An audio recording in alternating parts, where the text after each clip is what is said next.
Está no ar o mais tradicional podcast sobre corridas do Brasil. Os comentários e o debate sobre automobilismo de um jeito que você só ouve aqui. A partir de agora, Thiago Raposo, Diogo Gomes e Fábio Campos apresentam Café com Velocidade. Café com Velocidade. A dose certa na análise do esporte a motor.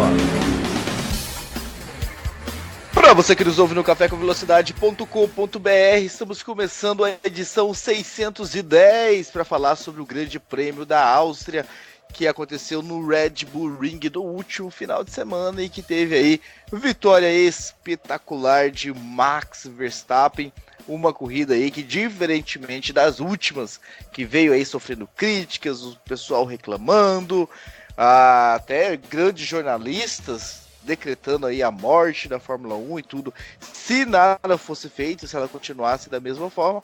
Dessa vez os comentários, a reação da grande maioria do público foi muito positiva, o pessoal elogiando, e cá está Café com Velocidade mais uma vez no final de semana, numa segunda-feira, né, pós um final de semana de corridas, para analisar e levar para vocês tudo que de melhor e que de repente de pior possa ter acontecido. Comigo aqui para fazer essa edição, casa cheia hoje, dos integrantes do programa. Fico muito feliz quando isso acontece. Fábio Campos, quero te receber já te mandando uma pergunta, quebrando o protocolo. É uma pergunta muito simples, para você já dar uma introduzida e um gostinho aí do que vai vir nessa edição 610. E-mail de Ricardo Bannerman que diz o seguinte: e aí, Fábio Campos? Corrida da Áustria é o mínimo que deveriam ser todas as corridas ou foi acima da média até para aqueles que sempre querem mais? Boa noite, bom dia, boa tarde. Olá para você, Raposo, olá para o nosso colega. Não estou entendendo esse casa cheia, só vou eu, você e mais um. E você falando deu a impressão de que teriam aqui 4, 5 na bancada hoje. Aliás, até deu uma boa ideia, hein? Faz tempo que a gente não faz um programa realmente casa cheia. Pergunta do Bannerman é muito boa para a gente responder. Eu acho que não há dúvida nenhuma do espetáculo que a gente teve. Eu acho que a gente pode usar essa palavra muito raramente na Fórmula 1. O que aconteceu na Áustria foi um espetáculo, porque o espetáculo, se a gente talvez pegar o termo mesmo, secar o termo no dicionário, envolve uma apresentação para um público. E o grande barato do Grande Prêmio da Áustria foi o público. Não foi uma corrida que, se tivesse sido exatamente como foi, por exemplo, num lugar como o Bahrein, não seria criticada, até porque eu sempre digo, o Bahrein está lá no Bahrein em 2014, a rainha de todas as corridas. Mas tendo acontecido no contexto que aconteceu, com aquelas pessoas na arquibancada, com um pessoal que desceu o continente para um país que não é perto, não é tão perto assim do deles, e que foi o dia em que a Fórmula 1 regeu uma arquibancada. Não foi só o dia em que a Fórmula 1 fez uma boa corrida, ponto final.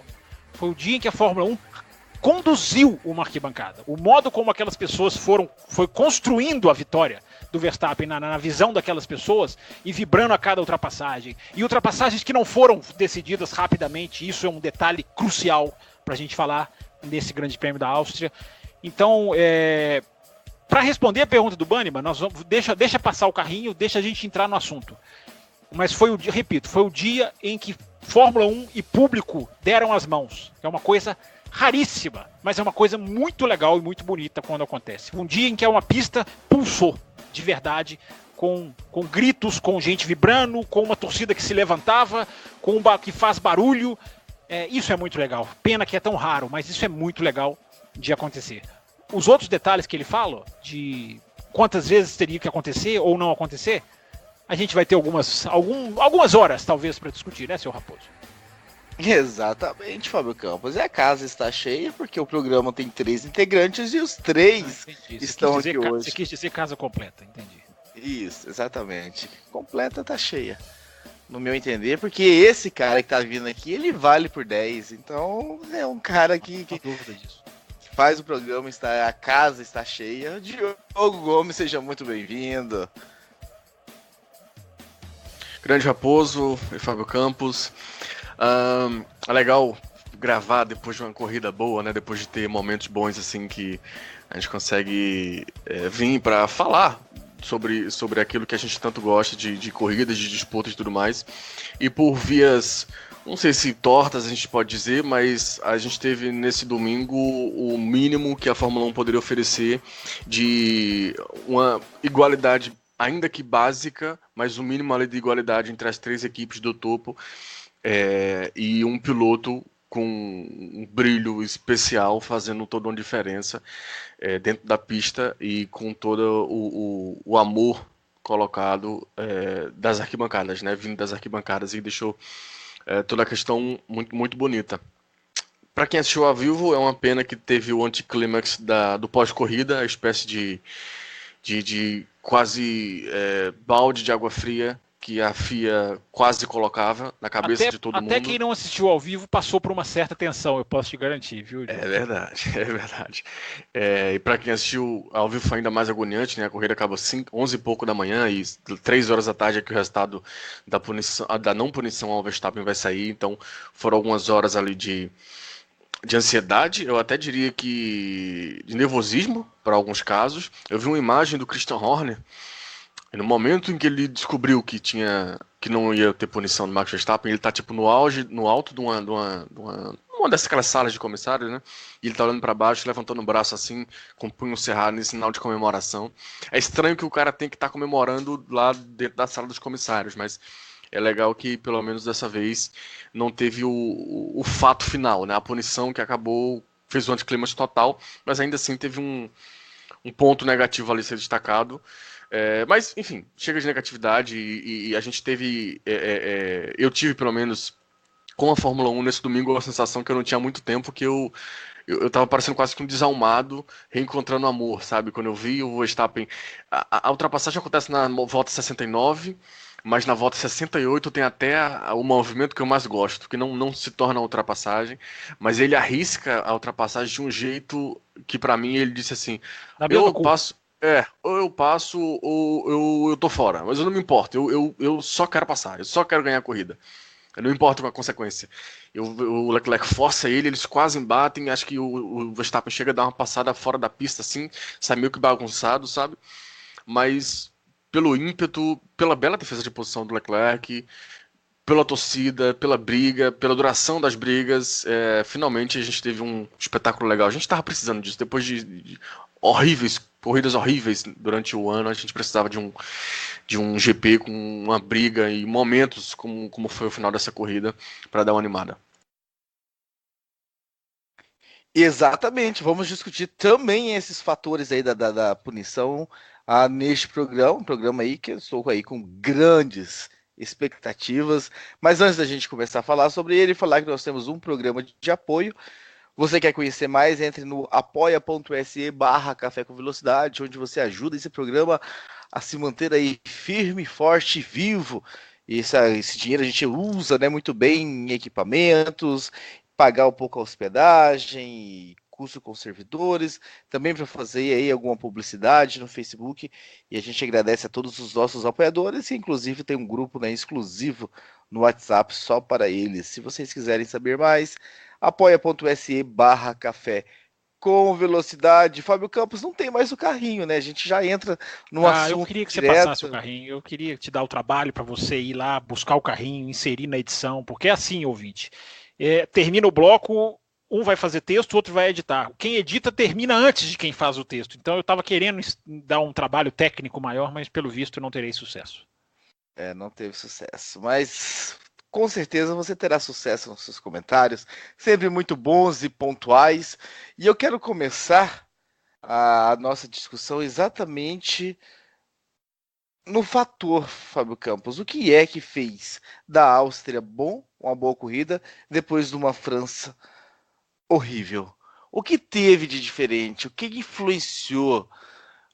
Foi meramente problema do Vettel no sábado e no bico do Hamilton no domingo? Os protagonistas terem tido problemas? Ou teve algo mais que ajudou a corrida a ser o que foi? Raposo, às vezes compensa a gente não ter quinta-noite, sexta-noite, sábado quase o dia inteiro e domingo uma boa parte do dia para tentar ver a Fórmula 1 do começo ao fim, desde o primeiro minuto que o carro entra na pista até o momento da bandeirada. E é muito útil a gente poder fazer o que a gente vai fazer aqui agora para o ouvinte, porque tem explicação, tem motivo. Não foi uma coincidência. E a Fórmula 1 ela tem que estudar tanto o Grande Prêmio da França quanto o Grande Prêmio da Áustria. A Fórmula 1 tem que estudar. E a gente não cansa de dizer aqui que o momento é exatamente agora, porque é agora que está sendo escrito o futuro da Fórmula 1 no papel. Então tudo tem que ser objeto de estudo. E mais uma vez a Fórmula 1 tem a oportunidade de perceber, mais uma vez fica claro para a Fórmula 1 o mal que a sexta-feira faz para o esporte. Porque, mais uma vez, quem viu a sexta-feira sabe do que eu estou falando, quem não viu, eu conto aqui agora. Não houve simulação de long runs na sexta-feira. A simulação de corrida no segundo treino da sexta-feira. Pelo menos não de forma completa. Teve dois fatores, Raposo. Esse da sexta-feira e o fato da pista estar fazendo 55 graus. Um asfalto. Claro que isso... Fala o motivo, né? Os acidentes da sexta-feira. Vou falar, calma. Eu tô chegando lá. É que você pulou pro sábado. É que você pulou não, pro domingo, é porque eu ia dizer o seguinte. O calor que estava na sexta-feira era enorme e o calor do domingo foi ainda maior. Mas a sexta-feira certamente prepararia as estratégias para o domingo se ela tivesse sido uma sexta-feira normal. Só que quem assistiu o segundo treino livre, o FP2 na sexta-feira, viu que houve ali uma sequência quase insana de acidentes. Foi uma pancada do próprio Verstappen, a bandeira vermelha. No momento em que a pista é aberta, algumas voltas depois, uma pancada do Bottas, muito forte também. Mais visual, mas enfim, destruiu a parte da frente do carro. E abre a pista e acho que não dá 5 minutos de novo, ou alguma coisa assim. Vai o Vettel e quase bate. Sai com uma velocidade enorme na última curva, mas ele consegue parar o carro e evitar o acidente. Ali eu acho que foi uma bandeira amarela localizada. Mas que muita gente, eu acredito, tem até levantado o pé. A interrupção desses... O próprio Verstappen foi perguntado, né? Aliás, ele foi perguntado 50 vezes se ele podia ganhar a corrida largando de segundo, que é uma daquelas perguntas muito criativas que os repórteres fazem. E o Verstappen falou, eu não sei o meu long run qual é, porque ele até brincou, eu fiz propaganda para a Red Bull na sexta-feira, né? Fiquei do lado da pista fazendo propaganda para a Red Bull, para os fotógrafos tirarem as fotos do carro, as fotos dele, enfim, do carro quebrado. Então, Raposo, mais uma vez, a Fórmula 1 se viu com o mesmo, ou algo parecido, se não exatamente igual, ao que aconteceu nos Estados Unidos no ano passado, no Grande Prêmio de Austin. E qual foi a semelhança desses dois grandes prêmios? Lá nos Estados Unidos não houve sexta-feira, foi bem mais radical, digamos assim. Mas qual foi a semelhança? Carros começando a corrida com estratégias diferenciadas, o ponto de interrogação de saber qual estratégia funcionaria melhor e a melhor equipe de todas sem ainda a sintonia fina que ela, por tanta quilometragem, adquiriu, por exemplo, na pré-temporada. Até assunto de um Café Expresso que eu gravei antes do campeonato começar, dizendo para que serve a pré-temporada nos dias atuais? Se não para estragar a Fórmula 1. Porque é claro que a Mercedes era uma coisa no começo da pré-temporada e outra no final. Evidentemente. Fábio Campos, você está dizendo que não pode ter teste nenhum? Pode-se ter testes, mas muito mais limitados. Agora, a lição que fica, para vocês entrarem na discussão, é que a Fórmula 1 não é possível a Fórmula 1 não perceber como as sextas-feiras destroem o espetáculo. Não é coincidência que, mais uma vez, sem sexta-feira, eu repito, não é o fato da corrida boa, eu disse exatamente isso após o Grande Prêmio dos Estados Unidos. É o tipo de corrida. Você pode ter corrida boa, como, por exemplo, foi no Bahrein, com as situações diferentes. É o tipo de corrida. Você vê um começando com o pneu médio, o outro coloca o duro, o outro coloca o pneu médio depois de colocar o macio. Ponto de interrogação que deu a graça para o Grande Prêmio da Áustria. Mas, Diogo Gomes, você acha que a tecnologia, as equipes avançaram tanto que, por um acaso, se a sexta-feira fosse diminuída ou extinguida, como sugere Fábio Campos, que as equipes não demorariam aí alguns GPs para se adaptarem e tudo voltar na mesma? Alguns GPs não, eu acho que até em algum momento elas iriam se acostumar, ou no mínimo baixariam ali o seu nível do que eles consideram entendimento, total entendimento, algo parecido, mas até acredito que esse entendimento viria, mas com um tempo maior, não creio que duraria algumas corridas apenas não. talvez temporadas. E para isso, até lá, a gente conseguiria ter corridas no mínimo diferentes, que é um padrão que tem se mostrado nas últimas boas corridas que nós tivemos, né? Ou corridas em que a sexta-feira, ou os treinos livres como um todo são prejudicados, ou alguma incrível junção de casos muito específicos, como foi o Bahrein, como foi uma ou outra corrida do ano passado, com safety car, enfim, coisas diversas nesse sentido, mas aí é ficar muito ao vento, sabe? É ficar muito à sorte de dar certo ou não. Essa questão como foi agora na Áustria, como foi o exemplo que o Fábio Campos deu dos Estados Unidos, você tem uma ligação técnica, né, ligada à sexta-feira, e algo que a Fórmula 1 com certeza pode mexer nesse sentido. Não sei se exatamente tem interesse, ou não sei se exatamente vai nesse lado, mas é algo que pelo menos dá uma boa noção, né, pra gente. Eu acho que pro fã em si, do que mais gosta, do que menos gosta, do que acompanha todos os treinos livres ou do que só liga lá a corrida no domingo, eu acho que independente dessa, entre aspas, categoria de fã, o que ele quer é boa corrida. O que ele quer é o que a gente viu o Verstappen fazer nas últimas voltas, de ultrapassar 3 carros e ainda mais se arriscar daquela maneira absurda que se arriscou, numa ultrapassagem absurda de uma maneira positiva, tá? Ele se arriscou na ultrapassagem em cima do Leclerc. O Leclerc defendeu a posição muito bem também, isso é algo que tem que ser destacado pela condição de pneus que estava ali. Mas, enfim, independente do fã, o que ele quer ver é isso. O que ele quer ver é a boa corrida e a boa disputa. Então, independente do que vai acontecer na quinta-feira ou na sexta-feira, o produto final lá no domingo tem que ser entregue em alto nível. E eu acho que a Fórmula 1 não só pode, ela deve olhar nesse sentido. Eu lembro de ter visto muito tempo atrás o Ross Brown falar alguma coisa parecida, mas como eu falei na minha última participação aqui no Café com Velocidade, há 2 programas atrás, o Ross Brown ele tem boas ideias, ou pelo menos ele dá entrevistas com boas ideias, mas é difícil colocar em prática. Eu até, respondendo a sua pergunta, Raposo, se eles pegariam a mão em algum momento, mesmo que fosse o caso, porque, né, classificação e corrida não são treinos, não são lugares onde eles passam ali experimentando asas, experimentando suspensões, jogando aquela tinta, né, aquela tinta que delineia o fluxo de ar. Eles não vão fazer isso em sábado ou domingo, mas se eles fizerem, mesmo se eles fizessem ou usassem essas sessões como desenvolvimento, eu te faço a pergunta, quantos campeonatos nos últimos anos começaram bem e foram, mesmo que tenham se estabilizado da metade para frente, não tiveram pelo menos começos eletrizantes? O próprio 2000 e 2018, para não precisar ir muito longe, fora os 7 vencedores de 2012, fora os vencedores alternados de 2013, né? Em 2013 se alternavam vencedores.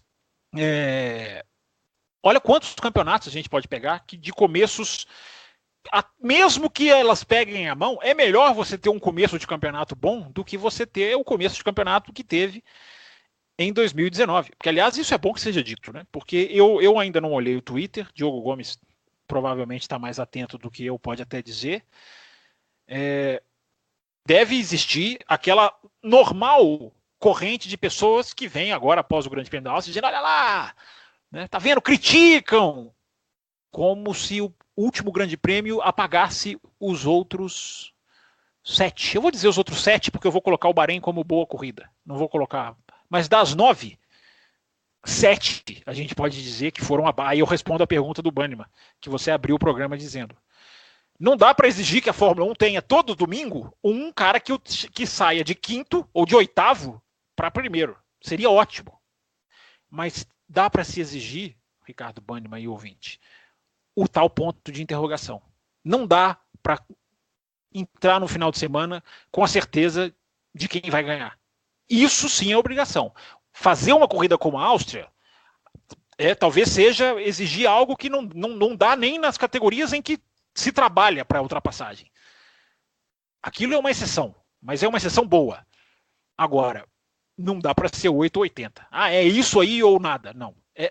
Tem que se chegar no meio termo.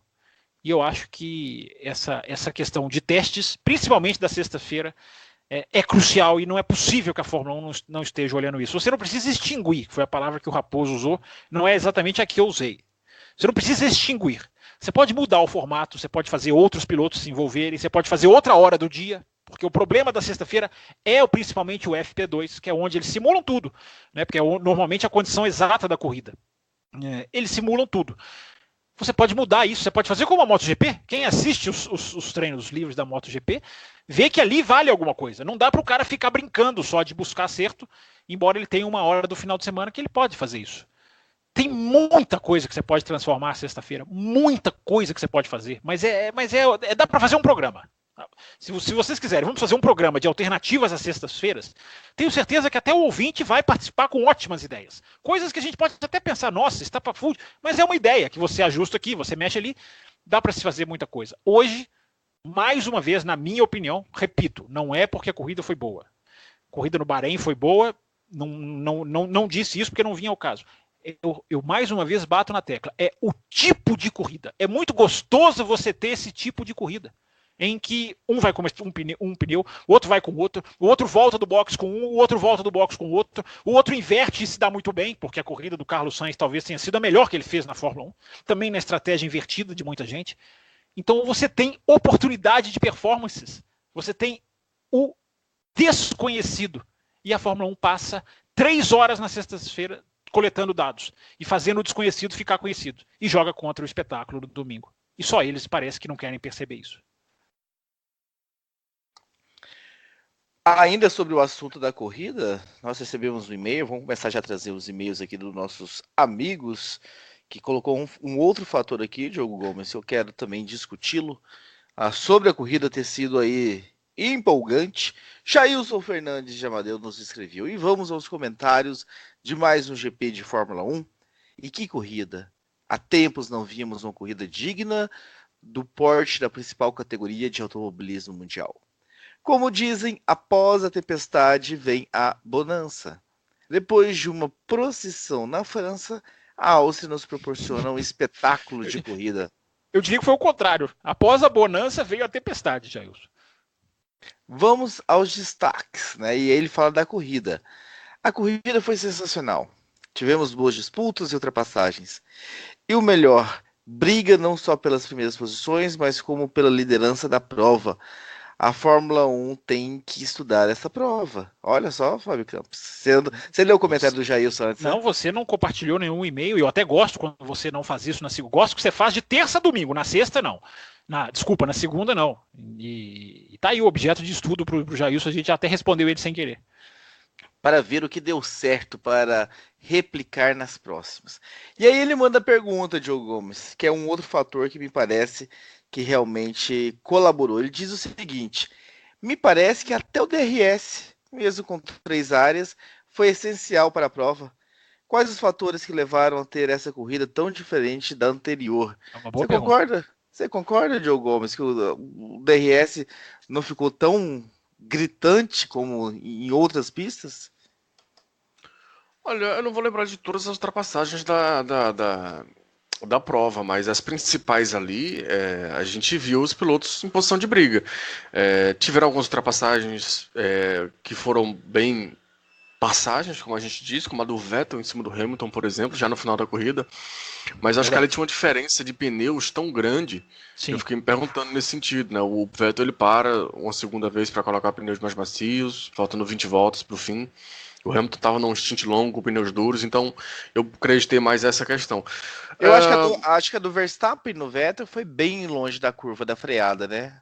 Foi, mas eu creio que tem uma diferença de pneus ali também. Mas enfim, diferença de pneus, apesar de ter causado essas ultrapassagens que podem ter sido, entre aspas, negativas, mas ela também gerou outras coisas muito positivas. Como, por exemplo, a maneira como o Verstappen veio para cima, né? Ele conseguiu tratar melhor dos pneus e ter um pneu... O final da corrida estava fazendo volta mais rápida, sendo que ele estava com o pneu duro, que tinha parado quase que na mesma janela dos outros. Mas... tem questão de característica de pista. Eu acho que pô, Ricardo, a gente tinha comentado semana retrasada, perdão, eu até citei bastante também no meu Twitter como é incrível como simplesmente não é uma pista para Fórmula 1, mas não só por Ricardo, mas outras pistas também que tivemos antes na temporada. Eu acho que essa pista da Áustria ela deu encaixada. As três equipes de frente, Red Bull, Ferrari e Mercedes, estavam numa situação um pouco mais parelha. Não precisa estar todo mundo igual, não precisa estar todo mundo no mesmo nível, mas estando todo mundo pelo menos parecido, você já abre opções para que um probleminha na asa do Hamilton faça com que ele não consiga ultrapassar os outros, sabe? Se a gente está falando de França, olha, talvez a asa pudesse ter quebrado e ficado presa na frente da viseira do Hamilton, e mesmo assim ele ganha aquela corrida por 10 segundos de vantagem, porque os outros estavam muito atrás. Então, eu acho que tem essa questão principal, que eu concordo com o Fábio Campos, a questão da sexta, né, deixou as equipes um pouco perdidas nesse sentido, e isso ajudou com que a corrida, nós tivéssemos uma surpresa no final da corrida, né? Repito, para mim a grande questão é a maneira como o Verstappen conseguiu cuidar melhor dos pneus, e aí ele surpreendeu todo mundo, talvez até a própria equipe, porque ele mesmo falou que não sabia qual ia ser o long stint dele, né? Não sabia se ia vencer a corrida, se tinha chance de vencer a corrida, e acabou surgindo como uma grande surpresa. A Fórmula 1 ela é tão calculada, tão bem definida, tão bem centrada. A gente adicionar ali um toque de dúvida, um toque de incerteza, já se mostrou por diversas vezes, e agora só mais uma vez, do quão é positivo, né? Do quão pode abrir possibilidade para que coisas diferentes aconteçam. E aí as verdadeiras peças do espetáculo, que são os pilotos, vão lá e fazem a diferença. A oportunidade foi levantada, e aí Max Verstappen e Charles Leclerc, nesse caso especificamente, habilidosíssimos que são, e vindos de fazer a primeira fila de uma classificação mais jovem da história da Fórmula 1, conseguem trazer pra gente aquela briga interessante. É claro que o foco principal fica na briga final, porque realmente chamou muita atenção, mas toda a remontada do Verstappen foi muito bonita. Ainda nesse tema, Fábio Campos, só registrando aqui antes de passar para você, né? O Cássio Coutinho também mandou pra gente, né? Sem qualquer dúvida. A corrida da Áustria foi muito melhor do que a corrida da França. Apesar das 3 zonas de DRS, elas não prejudicaram tanto as disputas de posição. Eu acho que dessa questão do DRS, a gente pode dizer o seguinte: ficou muito claro na Áustria como o DRS ele é uma coisa que varia, né? Ele não pode ser uma ciência exata, embora ele seja uma lei da física, né? As propriedades que o regem, ele tem que ser uma coisa muito adaptável, porque o DRS ele é influenciado muito, muito, até pelo vento. Se pega uma corrida um dia com o vento de cauda, como se diz, é uma coisa. Com o vento de frente, ele tem uma influência muito maior. Tudo isso é difícil de se controlar, mas a gente viu na Áustria um ótimo exemplo dele atuando de 3 maneiras nas 3 retas diferentes. Na reta principal, ele era muito útil, porque ali ninguém conseguia fazer nada, e ele conseguia embutir o carro para fazer a curva 1 atrás do outro. Aliás, curva 1, a partir de agora, chamada curva Niki Lauda, fique registrado, homenagens, o fim de semana foi cheio de homenagens ao Niki Lauda, como tinha que ser, e eu até falei quando ele morreu, né, o Niki Lauda ele tem que ser nome de curva, nome de cidade, nome do que seja, nome de pista, e ele se tornou nome de curva, que legal, saber que a curva 1 se chama curva Niki Lauda. Continuando, na reta que liga a curva 1 à curva 3, que o Diogo Gomes há de concordar, que é a curva 3, ele tinha um efeito. Ele pôs o Max Verstappen várias vezes em posição de ultrapassagem, mas não era um efeito que a gente está acostumado a ver. E na terceira reta, que liga a curva 3 à curva 4, ali muitas vezes ele atrapalhou. Algumas vezes ele ajudou, mas algumas vezes ele fez. Vocês citaram aí, eu não preciso nem falar aqui, vocês citaram aí do Hamilton, do Vettel sobre o Hamilton, enfim, vocês falaram já bons exemplos aí. Então, para se ter uma ideia de como ele pode ser útil, pode ser quase que imperceptível e pode estragar o jogo. Então, a gente teve numa mesma pista as 4 sessões, não teve nenhuma ultrapassagem na curva 1, se eu não estou enganado. E a asa estava aberta, mas muitas vezes os carros entraram embutidos um atrás do outro ali. Então, é um bom exemplo, ele não estragou. Aliás, eu acho o seguinte, diga-se de passagem, o grande sabor dessa corrida, além da interação com a arquibancada, é que o Verstappen em várias vezes não chegou e passou. Porque quando o DRS ajuda, mesmo que o DRS não faça a ultrapassagem, ou a passagem, porque com o DRS é passagem, não é ultrapassagem, normalmente ele faz com que a coisa se resolva de prima, podemos dizer assim. Nem isso aconteceu, tão boa foi a corrida. Ele teve que suar para passar o Vettel, com o Bottas, se eu não me engano, foi de primeira, mas com o Leclerc foi o que foi. Né? Com o Leclerc foi de tentar uma, de fazer, de vir de novo, de tenta lá na 4. Isso foi o grande sabor da corrida. Isso tem que ser sublinhado, porque uma coisa é chegar e passar, mesmo que seja uma passagem legal. Não estou dizendo simplesmente DRS. Até isso não aconteceu na Áustria. O Verstappen teve que suar, teve que estudar, teve que tentar aqui, outra ali, para passar pelo menos algumas vezes. E isso dá muito sabor. Só de ter acontecido isso, né, as 5 últimas voltas foram... Eu queria mais uma vez bater nessa questão do público, mais uma vez bater nessa questão da arquibancada. Eu passei esse final de domingo pensando, Diogo, o que esses caras viveram nessa arquibancada nas 5 últimas voltas. Porque é o cara que vai para cima, porque é o cara que será que vai dar, e aí tenta e não consegue, e termina do jeito que terminou. É fantástico, é de cinema. Pena seja tão raro, não por os defeitos da Fórmula 1, não. De se casar isso, um público ir para um lugar, testemunhar, torcer para o seu piloto, que não tinha chance nenhuma para qualquer um que perguntasse no começo do final de semana. O próprio Verstappen disse várias vezes nas entrevistas, preciso de mais sorte do que eu precisava o ano passado. Não precisou, foi mais competência. E o final é de cinema, Diogo.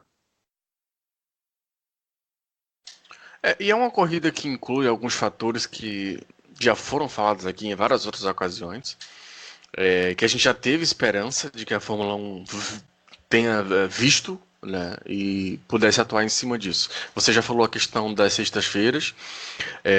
Nesse comentário agora você acabou citando o fator de em determinados casos o DRS sendo usado mais como um objeto para manobrar uma aproximação e não para definir ultrapassagem. O problema do DRS é que ele define ultrapassagem, e essa não é a função, não deveria ser a função dele. Ele poderia muito bem fazer uma função de aproximação. Mais própria. Exato, de aproximação, ele não dá o peixe, mas ele dá a vara e mostra o lago. Ele ensina, ok, vai ali que você se acha.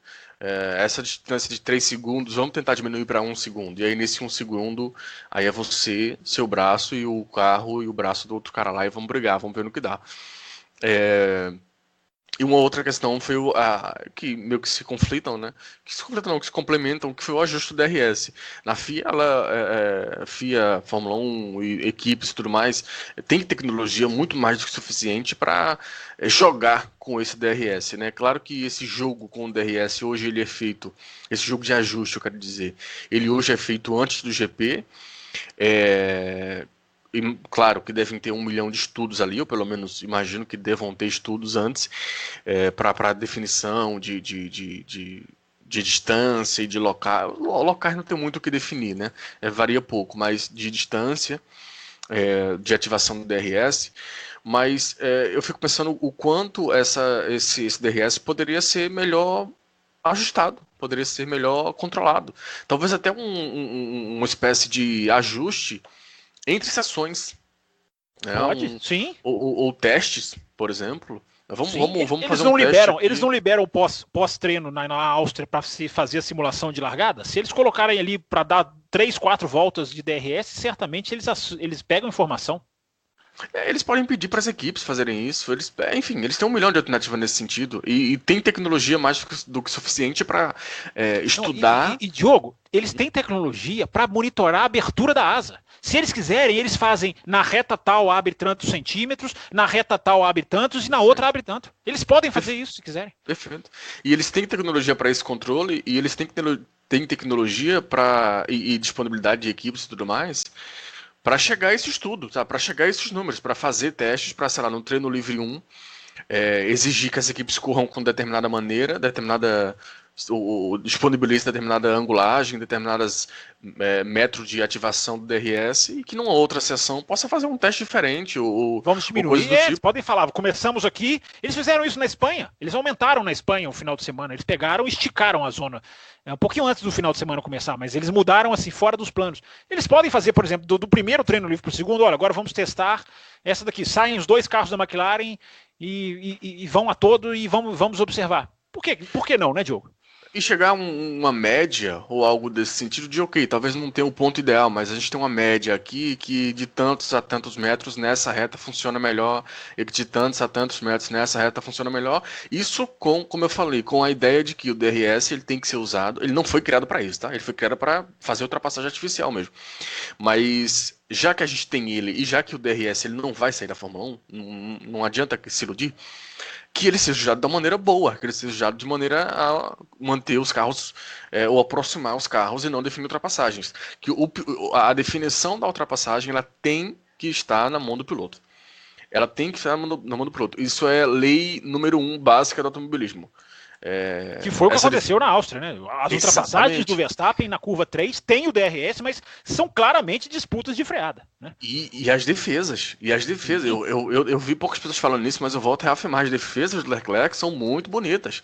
E inclusive a defesa do que acaba sendo a ultrapassagem final, ele coloca o carro numa posição que o Verstappen tem que se arriscar, fazer uma manobra a lá os tempos áureos de Daniel Ricciardo, mudar de posição ali no último momento. Ele coloca o carro para dentro, na linha de dentro. Para mim fica claro que o Leclerc chega numa posição que ele vê que ele já perdeu a posição, e mesmo assim ele volta, dá um esbarrão, tenta de todo jeito. Enfim, é um cara que eu não coloco culpa por perder a corrida nesse sentido, foi o Verstappen. Acho que ele... o Leclerc, acho que ele conseguiu vender bem ali a ultrapassagem. Mas o Bottas menos, você não ficou com a sensação? Mas o Bottas... O Bottas o Bottas, né? O Bottas não é notabilizado por guerrear, né? Comentários sobre o Bottas. Nós vamos falar, né, Raposo? Nós vamos falar piloto por piloto, nós vamos passar por esses caras, tá, ouvinte? Calma. Não é isso, Raposo? Piloto por piloto, eu acho que talvez não. Não, que eu digo esses, eu digo os principais. Desculpa. Porque se alguém quiser falar sobre o Gasly... Seria legal um podcast um dia... Passando os 20 do grid. Eu gostaria, viu, ouvinte? Eles não fazem porque eles são mal-humorados. Eles são como a FIA, tá vendo? Eles não querem melhorar o espetáculo. Você entra muito em contradição, Fábio Campos. A gente sempre quis fazer.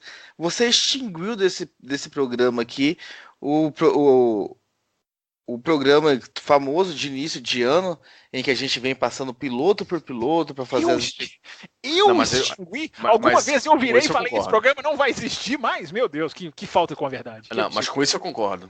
Porque não é uma análise, é um chute. É tipo assim, eu acho que a Ferrari vai ser campeã. Baseado em quê? Não só não é chute, que quem ouviu o café, Diogo Gomes, sabe que o Pierre Gasly ia dar nisso aí. Claro, a gente podia errar. Mas o Kubica, quantas pessoas não disseram pra mim no Twitter, e vai calar os céticos, você vai ver, meu Deus, é só somar 1 mais 1. É só somar 1 mais 1, não tem análise, é análise. Este programa de análise pré-temporada, eu não extingui coisíssima nenhuma, hora não. Vamos brigar aqui hoje no ar. Não, mas o programa que foi extinguido era aquele, tipo assim... Vai lá, Fábio Campos. Sim. Quem vence o GP do Bahrein? Futurologia não é comigo, Esse realmente foi extinguido. Eu não sei se eu votei a favor, mas se não votei, deixa aqui meu voto agora. Se não votei, voto agora, em julho. Exato. Mas eu não quero fazer podcast piloto por piloto, não, que o Gasly já passa raiva, já basta a raiva que eu passo olhando ele na corrida. Eu não quero comentar sobre ele, não. Deixa ele lá no lugar dele. Ele é um absurdo isso. Deixa eu trazer mais 2 e-mails, vai, sobre a prova. Vamos parar de devagar sobre o que fizemos, o que não fizemos. Ou o que poderíamos fazer. O Maurício Cavalcante diz o seguinte: desde criança sempre fui apaixonado por automobilismo. Contudo, com os 3 impactos, morte de Senna, episódio do Hoje Sim, Hoje Não, com Rubinho, e o episódio do Nelson Piquet, abandonei totalmente a Fórmula 1.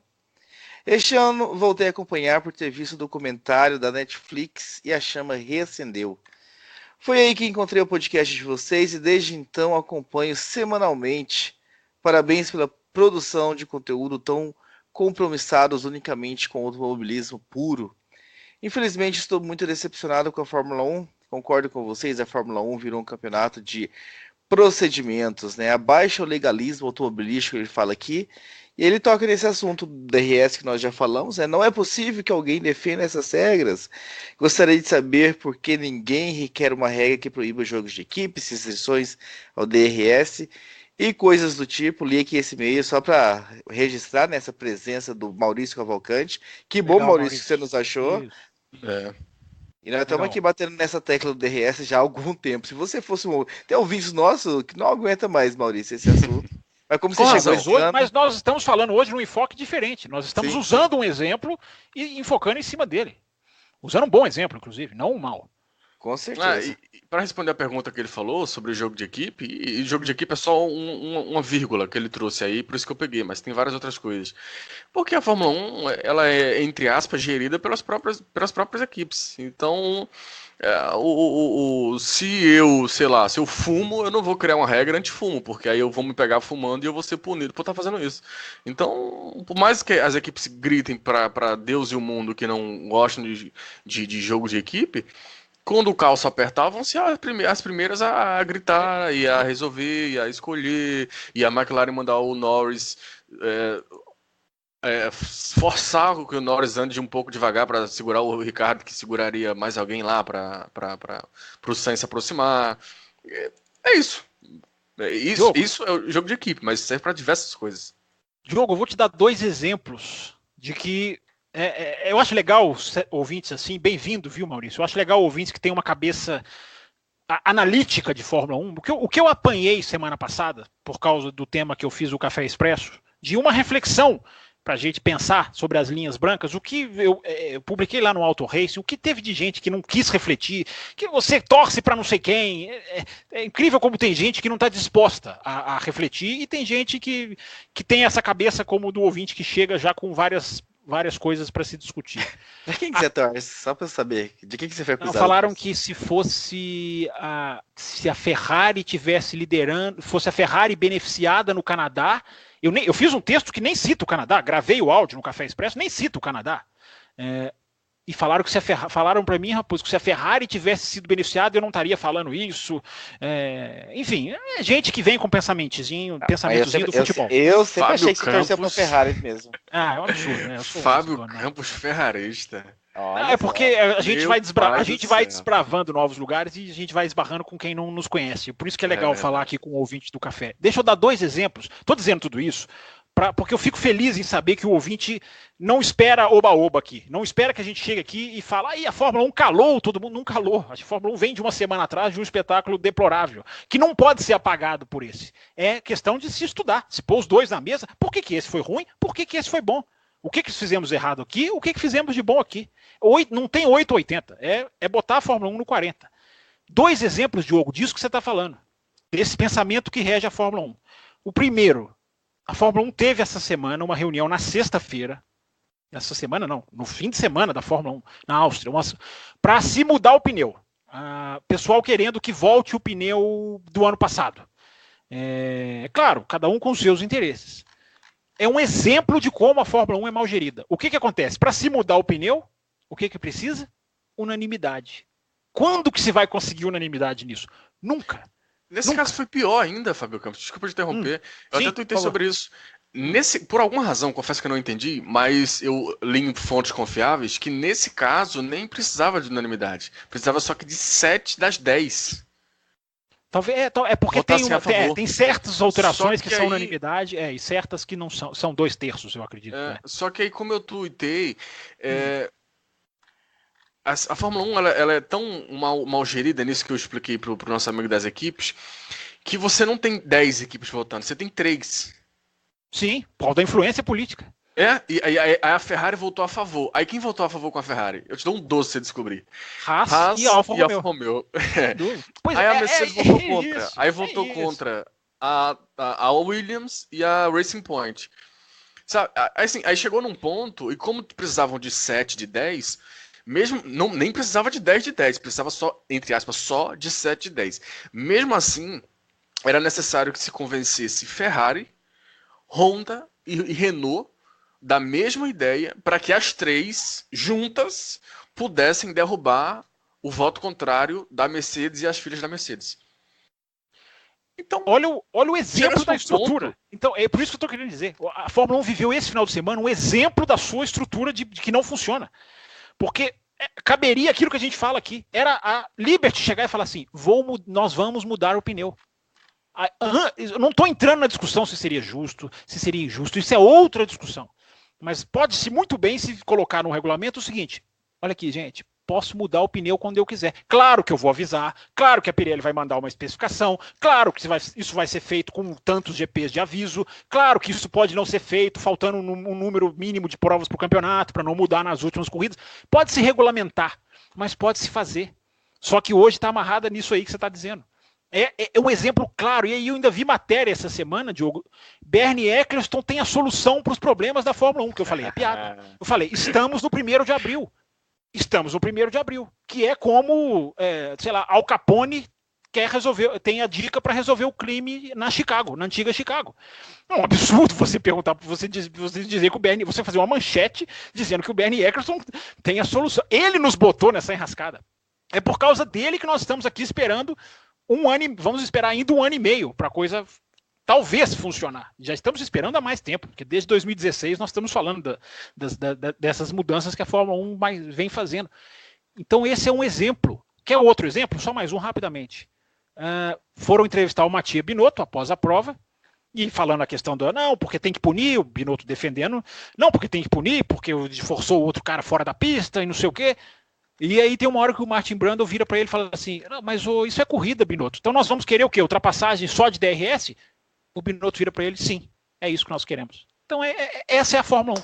Essas são as pessoas que conduzem a Fórmula 1. Mas eu não duvido que hoje, dia 1º de julho, deve ter um monte de gente dizendo que a Fórmula 1 calou os críticos, que quem critica é chato, que isso é tudo uma maravilha e que ninguém ama, quem critica é quem não ama a Fórmula 1. Ora, bolas. Diga, Diogo. Aproveitando mais um pedaço, porque o comentário dele foi muito bom, viu? Dá para puxar um programa aqui. Mais um pedacinho do comentário dele ali, que ele falou que a coisa fica muito em cima de regras, não lembro exatamente o termo que ele usou, mas fica muito em cima de regras, inúmeras regras. De procedimentos, né? É uma expressão que a gente usou aqui. Essa expressão foi criada no café. Perfeito. E aí tem procedimentos em punições, procedimentos na maneira como os carros são desenvolvidos, 1 milhão de coisas. E um desses procedimentos é esse jeito absurdo em que a tecnologia evoluiu a um ponto em que o piloto às vezes se preocupa mais com o funcionamento do carro do que com, sei lá, dirigir ele rápido dentro das curvas. E aí eu estava vendo a transmissão pela Sky Sports, e eles entrevistam, né, um chefe, sempre entrevista o chefe de equipe durante a corrida, e aí o Christian, tem um dado momento da corrida ali, acho que antes de ultrapassar o Vettel, que o Verstappen abre o rádio e fala, eu tô sem power, né, eu tô perdendo potência no meu motor. E aí eles fazem um alarde assim, tipo... O cara dá uma combinação pra ele e ele resolve, você viu? Exatamente. E aí a entrevista no Christian Horner, tipo assim, 30 segundos depois, porque essa entrevista é feita, eu tô só explicando para quem nunca assistiu, ele fala pelo rádio da própria equipe, e aí chamaram ele, aí ele entrou, e aí Christian Horner, o que você achou, o que aconteceu e tal, e ele falou tipo assim, são sensores. São sensores, o piloto tem que se preocupar em fazer, ele usa a expressão, o piloto tem que se preocupar em mexer em tanta coisa, que um sensor a mais, um sensor a menos, mudou ali. Ok, a gente passou um código e tá certo, tá resolvido. Você vê, é uma questão tão absurda, e a gente já viu pilotos, o próprio Verstappen, pronto, para não ir longe, o Verstappen em Mônaco.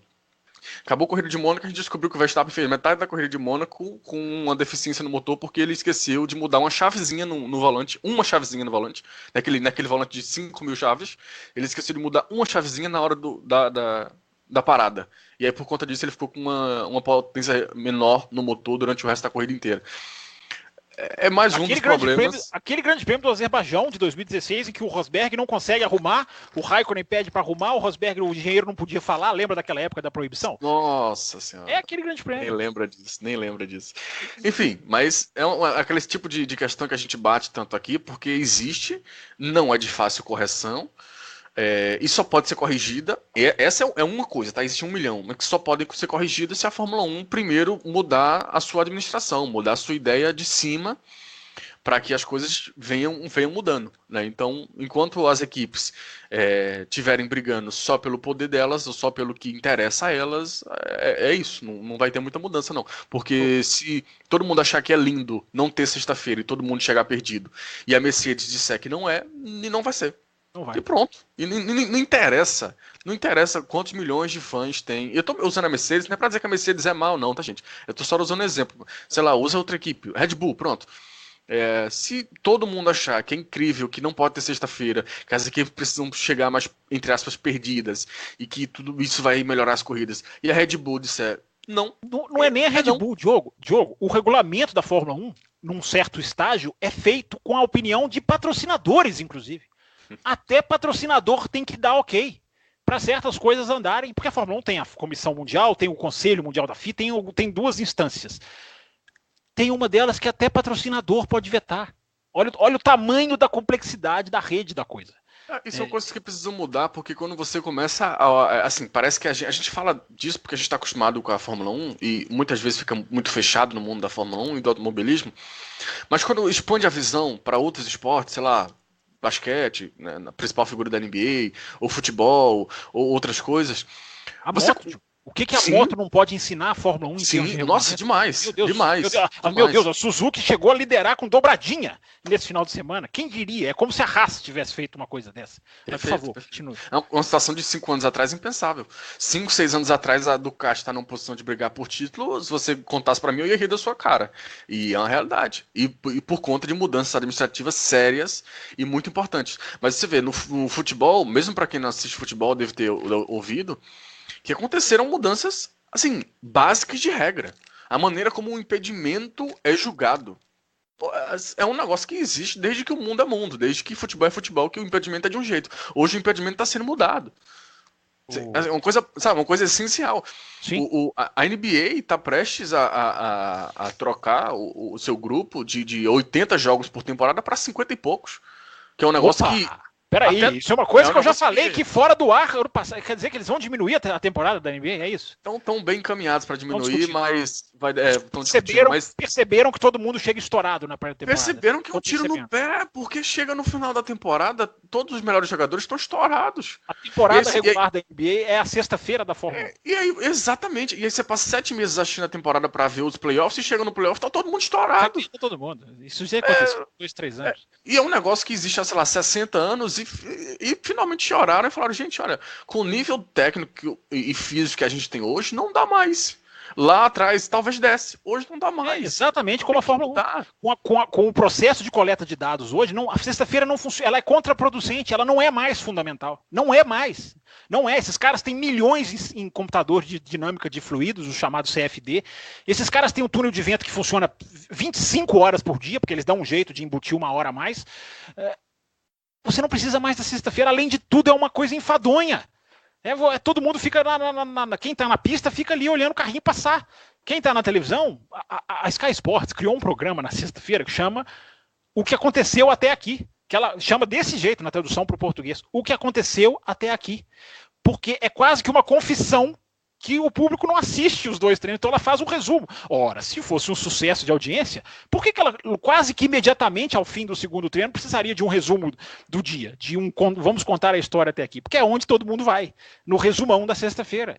Tá tudo errado. Agora, uma outra coisa, rapidamente, Diogo, não sei se eu te interrompi, se eu te tiver interrompido, não, por favor, não esqueça o que você estava dizendo. Maurício, não sei se você está chegando agora, uma coisa que o Diogo esbarrou, que vai nessa conversa. A Fórmula 1, eu já falei isso aqui e o ouvinte vai me ouvir falar isso cada vez mais. O principal problema, ou talvez o principal mesmo de todos, que a Fórmula 1 precisa resolver é o desgaste de materiais. A Fórmula 1 não pode entrar, não adianta fazer 2021 um pelotão mais junto, orçamento limitado, orçamento monitorado, distribuição de lucros e até um carro com um efeito solo, que é uma coisa que o Adalto, por exemplo, pede, que é uma solução ótima. Não adianta fazer nada disso se o pneu não aguenta ficar algumas voltas atrás, o motor superaquece, a suspensão derrete, como aconteceu com o Norris no Canadá, o que abandonou porque o freio derreteu, ou o próprio freio superaquece. Isso é um problema gravíssimo, que é fantasma na grande imprensa. Não atacam esse problema. Esse superaquecimento de materiais precisa ser resolvido, mais talvez até do que o problema aerodinâmico, ou no mínimo tanto quanto, porque, repito, fizemos um carro agora, limpamos a aerodinâmica, conseguimos o efeito, o Ross Brown deu uma entrevista e falou, né, hoje o carro desestabiliza mais de 50% do ar, nós vamos reduzir para 5%. Não adianta se o carro ficar atrás do outro e tudo superaquecer. Vocês vão me ouvir falando muito isso até 2021, porque a gente viu nesse final de semana, e eu espero entrar nesse assunto no próximo bloco, como que pressão atinge a cabeça de quem comanda a Fórmula 1. Mas esse é um teaser. Fica para o próximo bloco. Vou trazer só mais um e-mail para este bloco. Que debate bom esse bloco, hein? Que belo debate a gente teve aqui. Quando o Diogo Gomes se empolga, o programa é outro. Eu falei que ele valia por 10, que a casa estava cheia. Tem razão, você tem absoluta razão. O Matheus Ferreira, o famoso Matheus da arte color gráfica, mandou aqui pra gente que quando eu já estava sem esperança de termos uma boa corrida neste 2019, o GP da Áustria me surpreendeu. Mesmo se Lewis Hamilton não tivesse sido penalizado aos mais desavisados, né, ele cruza a frente do Kimi Raikkonen no sábado, recebe uma punição por isso, e aí perde posições no grid. Imagino que teríamos tido uma prova sensacional, já que a Mercedes não se mostraram fortes nesta pista. Fiquei até esperando uma ordem de equipe alemã que não veio, e o Hamilton se manteve atrás do Bottas, surpreendente. É essa Fórmula 1 que queremos ver, onde pilotos que saem da 7ª posição, desconsiderando a posição do grid, não ter tido um bom desempenho na primeira parte da prova, após a troca de pneus, voltou voando e escalando o grid até conseguir... Ele cai para o 8º no começo. Ele cai para trás do Gasly, para você ver o quão fundo do poço ele foi. Ultrapassa o Gasly na primeira volta e consegue terminar a corrida uma volta à frente do... Uma volta, meu Deus do céu. Volta. Nós vamos falar sobre esse assunto num bloco, E assim, encerra por aí esse comentário positivo dele aqui sobre a prova. E é isso, essa pergunta que eu quero deixar para vocês, para a gente encerrar esse primeiro bloco, é essa Fórmula 1 que queremos ver? Para mim, sim. Disputa, ultrapassagem, brigada, defesa de posição, que é uma coisa que eu acho... A ultrapassagem é linda, mas a defesa de posição é tão linda quanto. E é uma coisa que geralmente não é tão valorizada assim. As equipes não donas do mundo, né? As equipes em dado momento ali meio que perdidas. As próprias equipes ali, a Red Bull principalmente se surpreendendo, a corrida mudando de rumo durante a corrida em si, né? Durante o que estava acontecendo ali. Que o Verstappen conseguiu um ótimo segundo stint. Enfim, não ter tudo desenhado, não começar a corrida já saber quem vai vencer e ter brigas, e ter disputas justas e principalmente não, e também não ter punição. Eu acho que a Fórmula 1 ela conseguiu essa boa corrida, talvez não por méritos dela, quer dizer, talvez não, definitivamente não por méritos dela, porque não foi ela que disse que não era para ter sexta-feira, mas ela foi premiada com essa corrida e estava precisando, porque outra corrida ruim ia ser outra pancada muito forte. Então é quase que, se eu acreditasse no universo, é quase que o universo dando mais uma dica, dando mais um Estados Unidos do ano passado, ou mais um Bahrein de alguns anos atrás, e dizendo assim, olha, tá aqui, esse é o modelo, é aqui que você tem que seguir, se pega nisso aqui, vai. Se realmente vão seguir nisso, vai, é que eu não sei, mas um caminho ali foi mostrado. Esse menino é tão brilhante que eu não tenho nada a acrescentar. Inclusive, eu acho que ele deveria fazer um programa só ele, em julho, e ele vai segurar uma edição, porque ele provou que ele merece. Raposo, você citou um ouvinte que passou a gostar da gente por causa do Netflix. Você vai citar outro no segundo bloco, né? Não, porque... não foi. Ele não começou. Ele voltou para a Fórmula 1 por causa do Netflix e nos descobriu. Isso, porque tem um outro ouvinte que deixou lá no YouTube, que um caso semelhante, assistiu o especial, me deu bronca por causa do especial da Netflix, porque não sei porquê, porque eu já falei aqui que eu vou dar spoiler para todo mundo. Eu vou registrar agora o e-mail dele, então registra no segundo bloco, porque eu tenho 2 abraços para mandar no segundo bloco, para um ouvinte e para uma ouvinta, que eu vou fazer um teaser e que entraram em contato comigo essa semana, que eu vou no segundo bloco mandar um oi para eles. Até porque o tempo já está mais do que estourado e depois o seu âncora fica no pé da gente, por culpa nossa. Aqui eu só acato as ordens, então. Como definido por Fábio Campos, chegamos ao fim do primeiro bloco.